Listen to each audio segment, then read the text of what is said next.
Hello guys, yes, this is Rose Newbery. How are you? I miss you guys. I miss painting. So it seems like my life is not complete without painting. Okay, by the way, so hello, I miss you guys. I love you guys. So my painting is gonna be like painting with a modeling paste. Okay, so this is nice to use with modeling paste because this is the result of modeling paste. It's like when you touch it, it's like a real thing, and so sharp. You be careful, don't scratch your skin with this. Don't let your kids touch it because it's gonna be agua, so it's sharp.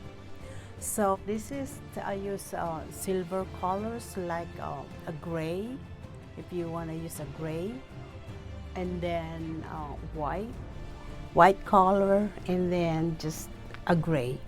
Then use it as a knife. So be careful, huh? Don't hurt yourself. Make sure this is stay away for the kids for this. Okay, so this is a spoon.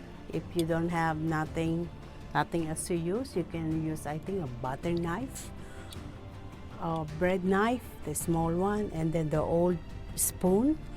And I use this one. So you can find a store also like a plastic one. So I'll see you soon. So this is just only chit-chat. So I want you ready for this painting. I want you get ready these materials for next time we can paint together. Okay? Easy, and it's not complicated. Okay? So I hope you enjoy this painting and you're gonna like it. So guys, I'm happy to see you. Okay, see you next week. Bye bye now.